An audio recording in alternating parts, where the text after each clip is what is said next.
Kerala glass dealers ഫോറത്തിന്റെ സംസ്ഥാനതല camp Kanhangad ആലാമിപ്പള്ളിയിലെ Raj റെസിഡൻസിയിൽ വെച്ച് നടത്തി. 2 ദിവസങ്ങളായി നടന്ന ക്യാമ്പ് സംഘടനയുടെ സംസ്ഥാന പ്രസിഡന്റ് അനിൽ അഞ്ജന ഉദ്ഘാടനം ചെയ്തു. ദിസ് ന്യൂസ് സ്പോൺസർഡ് ബൈ ഗുണമേന്മയോട് കൂടിയ ഉൽപ്പന്നങ്ങൾ മിതമായ നിരക്കിൽ Sreekrishna hardwares MG road Kasaragod. ബോധവൽക്കരണ ക്ലാസോടുകൂടിയാണ് ഇത്തവണ കേരള ഗ്ലാസ് ഡീലേഴ്സ് ഫോറം പ്രവർത്തകർക്കായുള്ള സംസ്ഥാനതല ക്യാമ്പ് നടത്തിയത്. 2 ദിവസങ്ങളിലായി കാഞ്ഞങ്ങാട് ആലാമിപ്പള്ളിയിലെ രാജ് റെസിഡൻസിയിൽ സംഘടിപ്പിച്ച ക്യാമ്പ് സംഘടനയുടെ സംസ്ഥാന പ്രസിഡന്റ് അനിൽ അഞ്ജന ഉദ്ഘാടനം ചെയ്തു. നാശനഷ്ടങ്ങൾ നമുക്ക് സംഭവിച്ചിട്ടുണ്ടെങ്കിൽ നമ്മൾ തന്നെ പിരിച്ചു കൊടുത്തിട്ടേ ഉള്ളൂ. നമ്മുടെ സഹായികൾ നമ്മൾ പരസ്പരം സഹായിച്ച് കൊടുത്തിട്ടല്ലാതെ നമ്മൾക്ക് ഒരു സർക്കാരിൻ്റെയോ ഒരാളുടെയോ ഒരു ഏട് കിട്ടിയതായിട്ട് എൻ്റെ ഇത്രയും നാളത്തെ സർവീസിൽ അറിയത്തില്ല.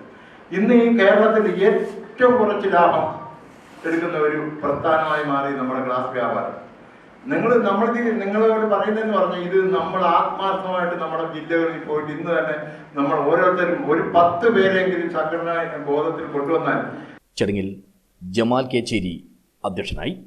സംസ്ഥാന വർക്കിംഗ് പ്രസിഡന്റ് ഷുക്കൂർ പട്ടാമ്പി, സംസ്ഥാന ട്രഷറർ ഷാജി പിണക്കാട്ട്, സംസ്ഥാന ജനറൽ സെക്രട്ടറി ബിനു പരപ്പുഴ, സംസ്ഥാന നേതാക്കളായ ശെൽവരാജ്, അബ്ദുൽ സലാം കണ്ണൂർ, മഹേന്ദ്രദാസ് എന്നിവർ സംസാരിച്ചു. കാസർഗോഡ് ജില്ലാ പ്രസിഡന്റ് പരേഷ് കുമാർ സ്വാഗതം പറഞ്ഞു. റസീന കോഴിക്കോടാണ് ക്യാമ്പിൽ മോട്ടിവേഷൻ ക്ലാസ് എടുത്തത്. News bureau, Kanhangad.